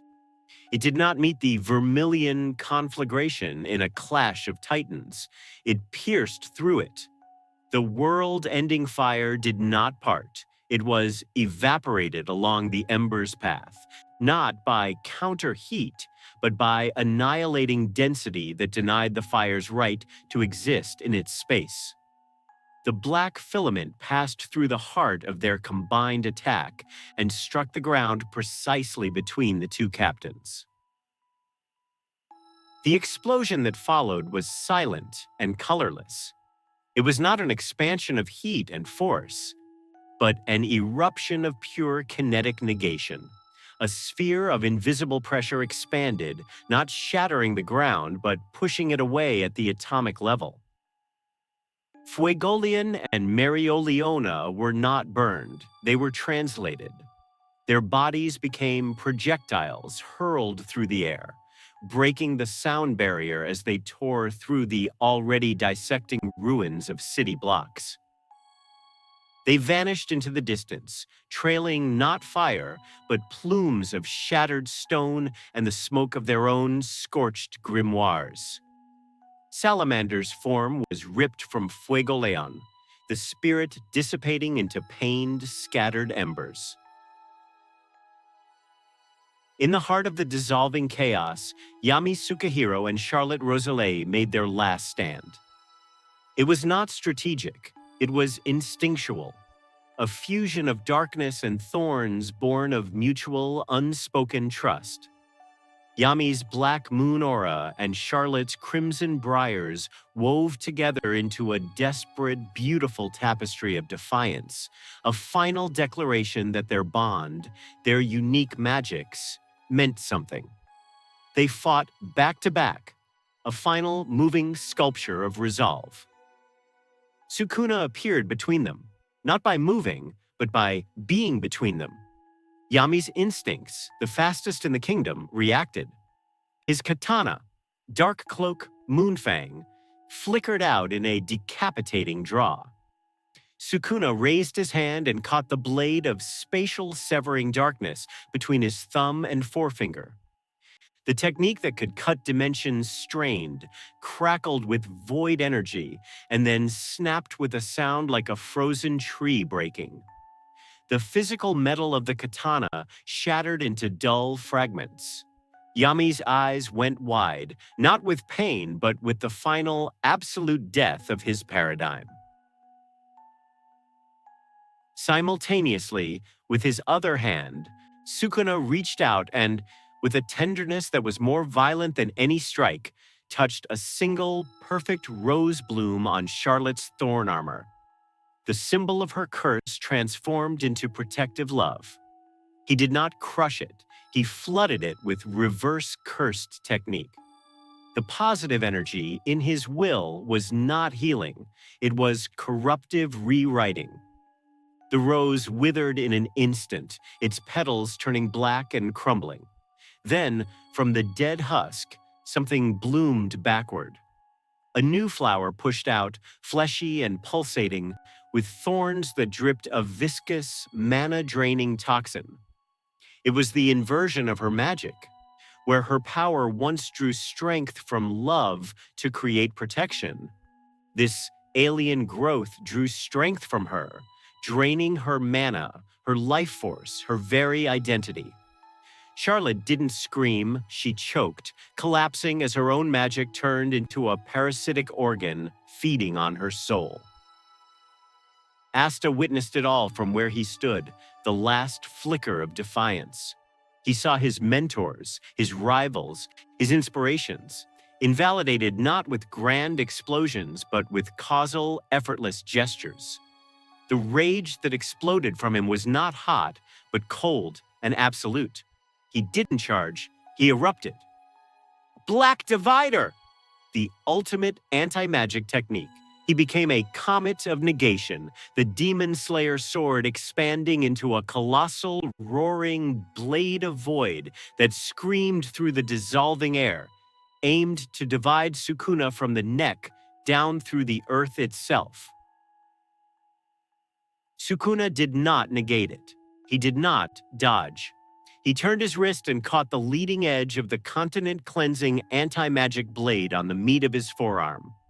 The point of contact became a silent, screaming paradox. Anti-magic, the erasure of supernatural phenomena, met cursed energy. A phenomenon so dense and self-contained, it defined its own reality. They did not cancel each other out. They annihilated in a localized tear in existence, a sphere of blinding, painful static where physics cried out and died. For a moment, Asta pushed, his muscles bulging, his demonic arm cracking under the strain, his scream raw. Sukuna stood immovable. Then, with a subtle flex, Sukuna's cursed energy output increased. It was not a technique. It was the turning of a dial from interesting to enough. The anti-magic, a roaring river, met an ocean of absolute density. It was forced back. The Black Divider, the manifestation of no, compressed upon itself. Cracks of blinding white light raced across the void black blade. Then, with a sound like the universe clearing its throat, it shattered. The Demon Slayer sword exploded into fragments of dead gray metal. Asta was left holding a broken hilt, his eyes wide with the death of his ultimate truth. Sukuna's left hand moved in a casual, almost dismissive backhand. It connected with Asta's cheek. The impact was precisely calibrated, not to kill, not to maim, but to remove. Asta's body became a missile. He shot across the plaza, through the dissolving foundation wall of the Magic Knight's headquarters, and into its dark heart. The ancient, magically reinforced structure offered no more resistance than tissue paper. Stone and steel parted around him, not from impact, but from being cleaved by his passage.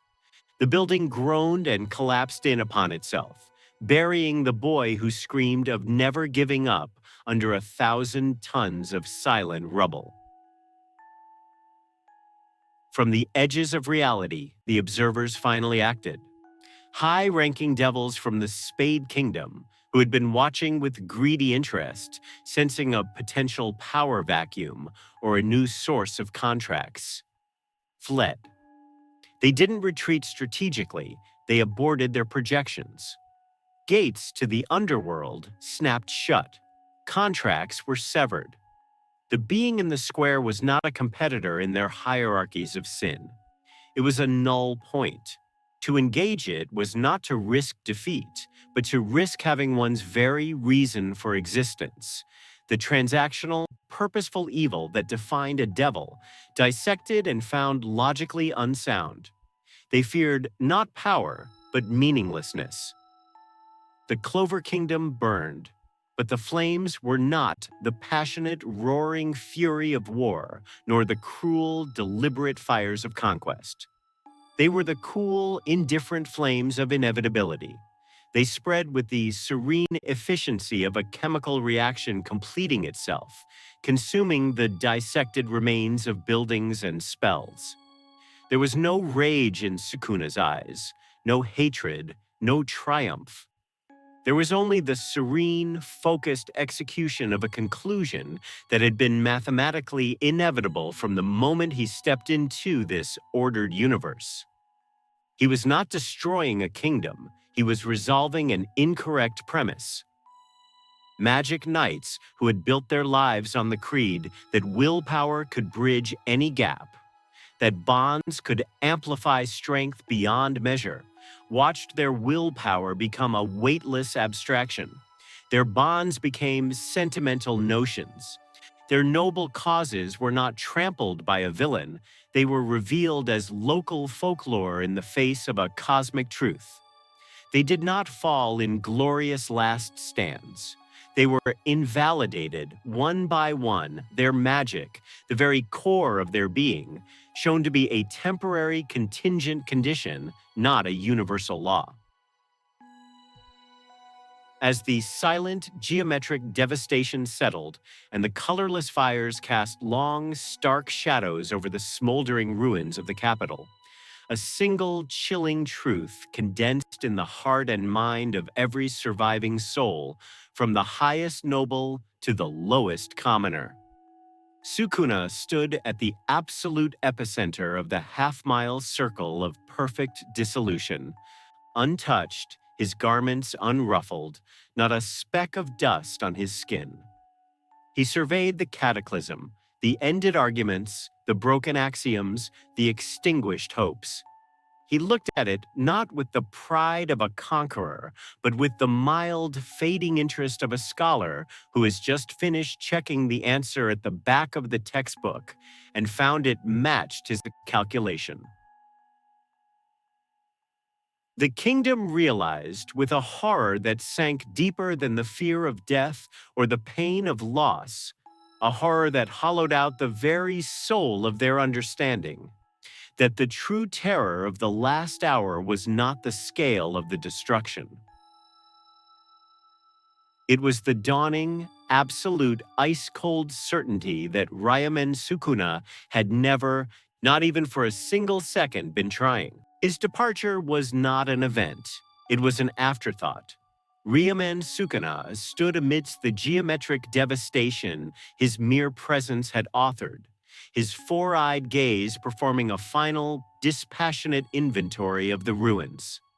He saw the half-mile-wide circle of dissected reality, the colorless fires smoldering with indifferent efficiency, the scattered, broken forms of what this world called its strongest.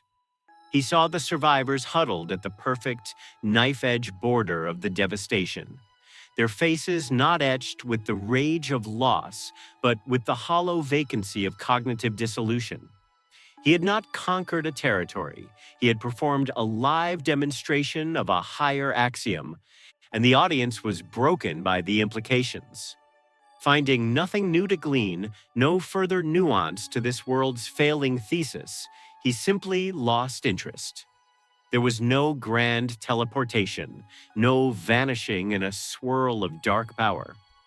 He took a single step forward, and the air before him developed a flaw, the same quiet, sterile tear in reality through which he had arrived. He stepped through it as one steps from one room into another of little consequence. The flaw sealed behind him, leaving not even a scar in the air. The overwhelming pressure of his cursed energy, a presence that had felt less like a force and more like a new law of nature, lifted. It left behind not relief, but a vacuum. The silence that descended was profound. It was not the silence of peace, but the silence of a deafened world. The constant, comforting hum of the Manasi was gone, not silenced, but thinned, as if the vital medium of the universe had been diluted. The air itself felt inert, stale, incapable of carrying the vibrant currents of the magical intent it once had. This was the aftermath, but it was not a battlefield in any traditional sense.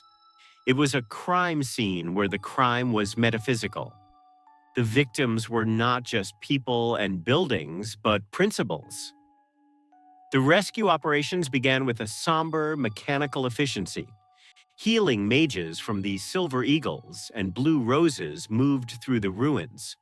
Their spells worked, but differently. The soothing green light of recovery magic now flickered weakly, requiring intense concentration for basic knit-bone spells.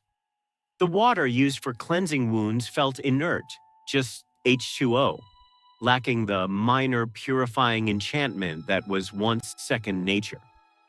The healed knights stood up, their bodies whole, but their hands trembled as they reached for their grimoires. The books felt foreign. The soul bond was still there, but it felt strained, attenuated, like a phone line with severe static. Spells that had flowed from thought to reality with the ease of breathing now required conscious, laborious effort. A step-by-step mental reconstruction of runes and mana channels that once felt as natural as a heartbeat. The fundamental synaptic connection between will and magical effect had been partially severed. Magic had not been stolen. It had been demystified. It was no longer an expression of the soul. It was a faltering technical skill. Asta was excavated from the mountain of rubble that was once the Magic Knight's headquarters. His body was a tapestry of fractures and bruises, but he lived. His anti-magic still functioned, a hollow comfort. When he clenched his fist, the familiar black energy crackled around his demonic arm, but the fire in his eyes, the inextinguishable sun of his defiance, was dimmed. He had faced Veto's rage, the word Soul Devil's despair, Lucifero's towering malice, enemies whose evil had weight, purpose, and a shape he could push against. Sukuna had offered no shape to push against. He had offered a mirror that reflected the fragility of Asta's own foundational belief. That endless struggle itself was a sacred, transformative force. Sukuna had treated that struggle not as noble, but as a quaint, algorithmic loop. The boy who never gave up had been forced to watch as never giving up was rendered a logically null statement.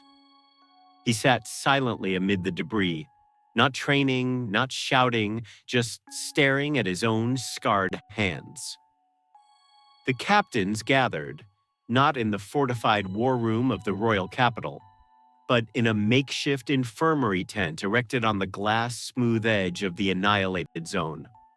The hierarchy of command was irrelevant. They were not leaders here. They were convalescents of faith. Yami Sukehiro held a newly forged katada, its blade pristine. But his grip was wrong. His legendary ki sense, which flowed into and through his weapon, now hit a subconscious wall. The phantom memory of his previous blade snapping between two fingers like a dry twig. The memory was a ghost in his muscles, sabotaging every instinctual form. Fuegoleon sat, his arm bare. Salamander was not gone, but the spirit's presence was distant, muted, as if ashamed of its own primordial irrelevance. Nozel Silva was awake but silent, his eyes fixed on the middle distance, his mind trapped in the moment. His ultimate, intelligent defense was silently edited from existence. Charlotte Rosalie shivered under a blanket. The toxic, inverted rose that had grown from her armor now sealed in a leaded glass case nearby, a perverse trophy of her own magic's betrayal. In the lightless, stratified depths of the Qliphoth, an unprecedented silence reigned. The eternal scheming, the competitive corruption, the hierarchical climbs of devils through the numbered gates, all of it had paused.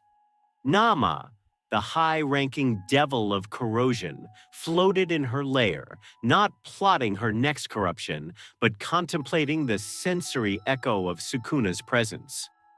Devils were beings of negative mana. their existence predicated on a universe where sin, desire, and transaction had power. They were the ultimate capitalists of a metaphysical economy. Sukuna had been a bankrupter. He dealt in a currency of meaninglessness that rendered their entire economy void. The ambition of hell seemed suddenly profoundly petty. If a being could manifest who treated the very laws of magic and curse, the substrate of their power, as optional suggestions, what was the point of clawing to the top of this particular infernal ladder? The devils didn't fear invasion. They faced a terrifying philosophical nullity.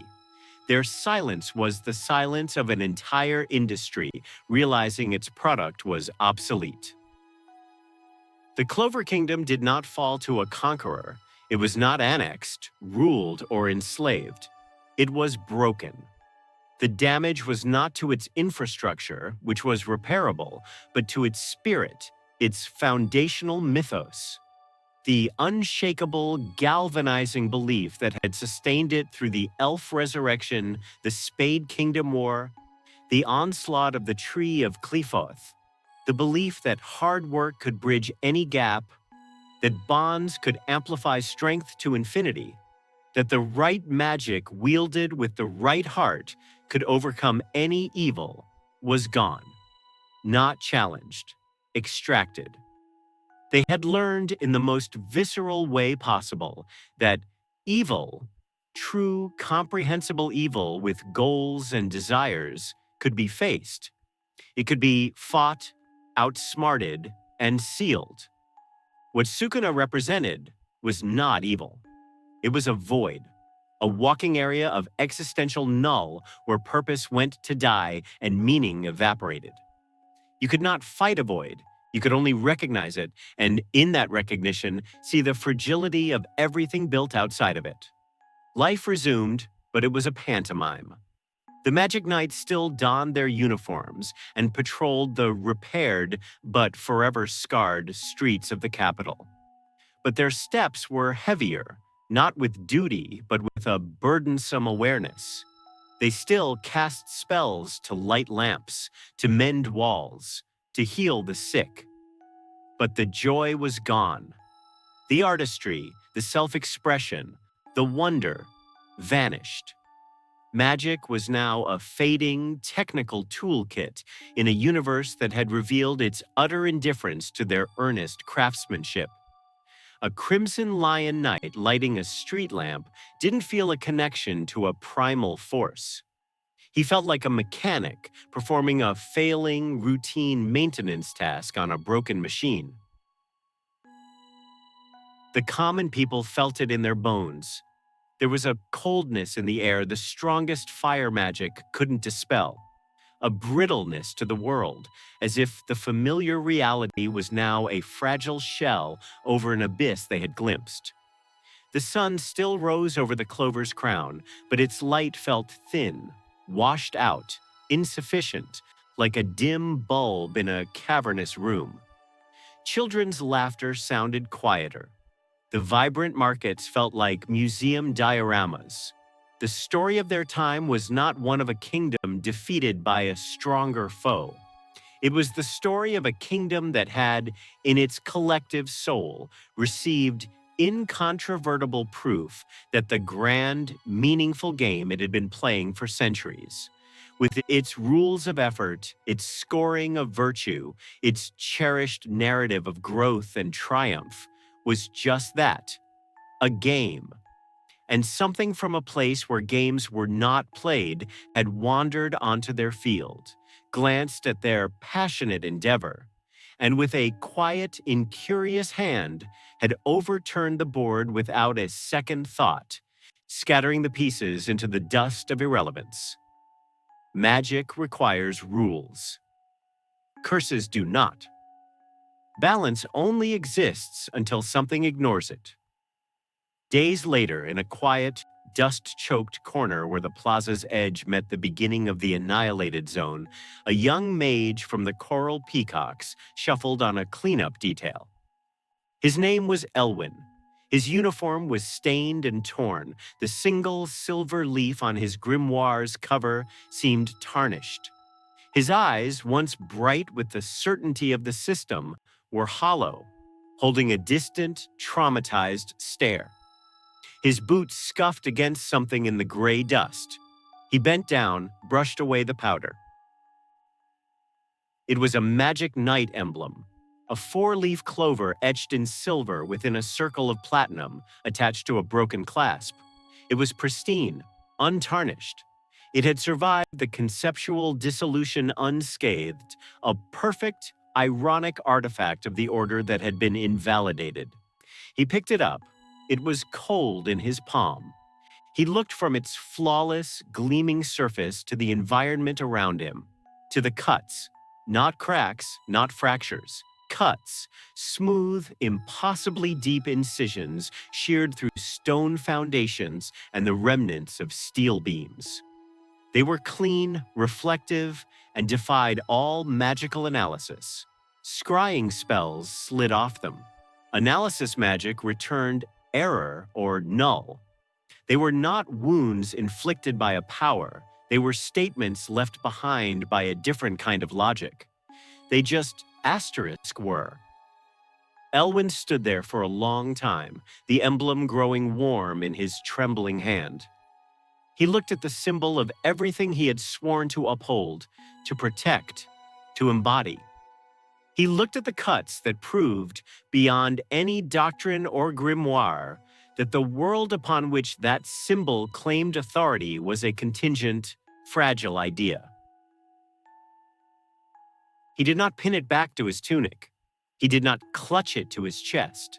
He simply held it in his open palm, feeling its weight, the weight of a dream that had been weighed and found insubstantial. Then, with a quiet, empty exhalation that held no anger, no grief, only the final acceptance of a fundamental subtraction, he opened his fingers. The emblem fell.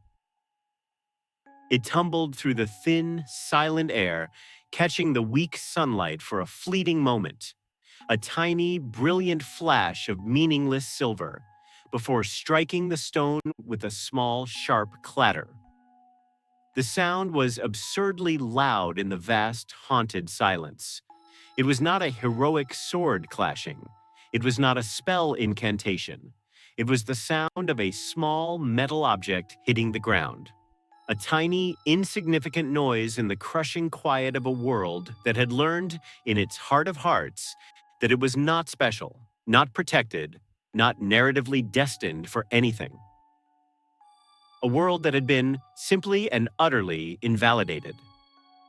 End of segment 6. Final narration. And so, the Clover Kingdom endured.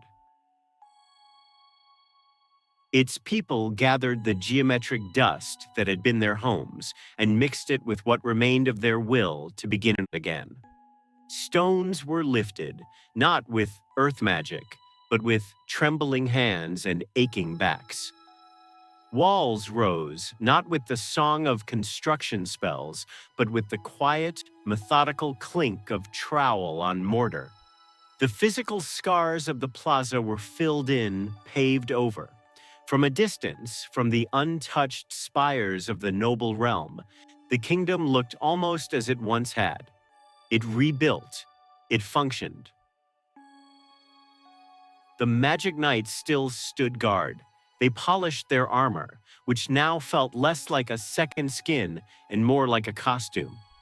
They walked their patrol routes, their footsteps falling in the same patterns, but their eyes no longer scanned the horizon for threats. They looked downward or inward at some private, hollow space. They performed their duties. They responded to disturbances, a rogue mage, a magical beast migration. They even won. But victory now tasted of ash and carried a silent, unspoken question. Asterisk against what, truly? Something fundamental had been extracted from the heart of their world. It was not hope, precisely. Hope is a stubborn weed. It can grow in cracks, fed by memory and desire. Children were still born with magic. The sun still rose, Asta still trained, his swings a little slower, his shouts a little less frequent, but he swung. No, what was taken was more essential than hope. It was faith. The faith that the universe was a comprehensible system, that it operated on principles that could be studied, mastered, and leveraged.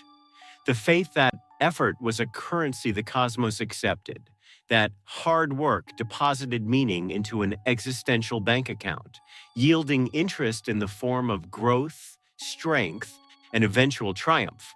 The faith that evil, no matter how vast, had an asterisk purpose.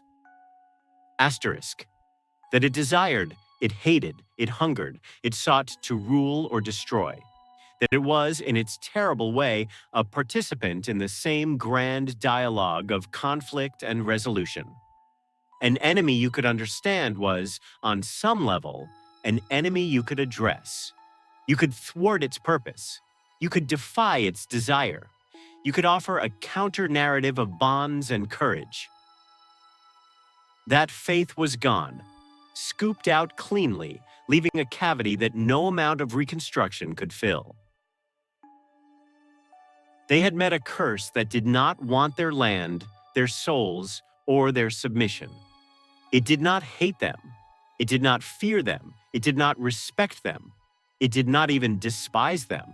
It found them, asterisk, interesting, asterisk. And then it found them predictable. And then it found them dull. It wanted nothing, no throne, no worship, no grand destruction to prove a point, no subjugation to demonstrate dominance. Its malice was an end in itself, a perfectly closed loop of being. It was a phenomenon of absolute negation, not of something, but of the very asterisk idea, asterisk, that phenomena needed to be asterisk of asterisk something. And in wanting nothing, in being nothing but its own purposeless existence, it took from them everything. Not their lives, most survived. Not their magic.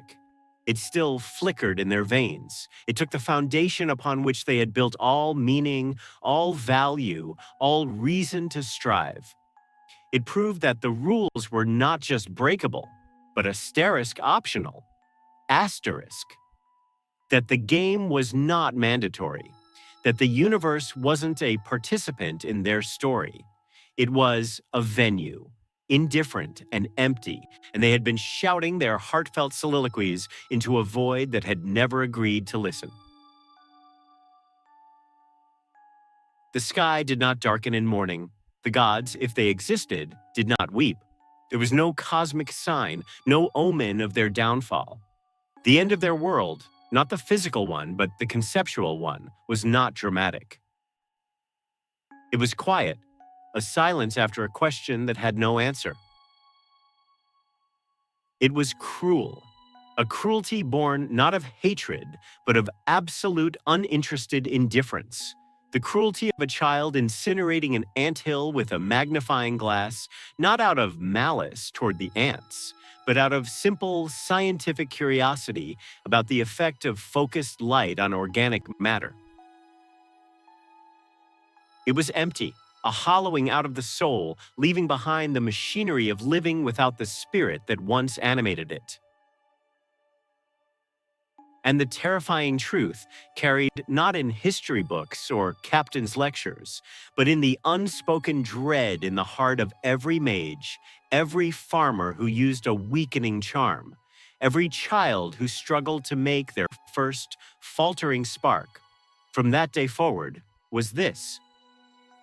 Somewhere in the fathomless, non-Euclidean spaces between worlds, in the gaps of causality where reason bled into absurdity, the king of curses might still be smiling.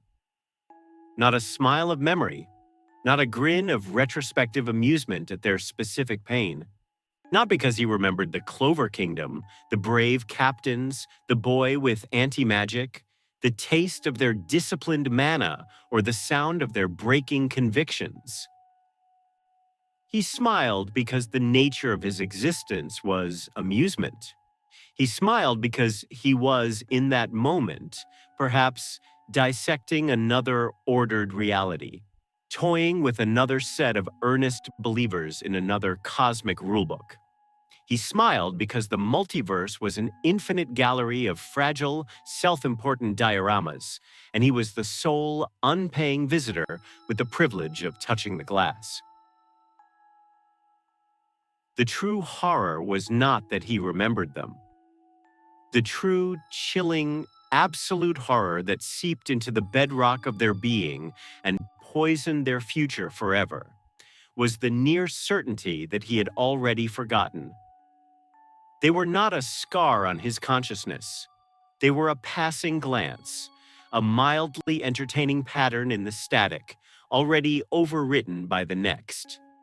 They had been invalidated, and then, in the ultimate negation, they had been erased from the attention of the very force that had invalidated them. The Clover Kingdom endured. It rebuilt its streets, but never its certainty. It raised its children, but could not give them back the world that made sense. It lived on in the long, quiet shadow of a truth too terrible to speak aloud, that they had glimpsed the abyss, and the abyss had not gazed back. It had simply failed to acknowledge they were there at all. The emblem still lay in the dust where it had fallen. No one picked it up. It was just a piece of metal now, and the world around it was just a place. The magic remained, but the meaning was gone.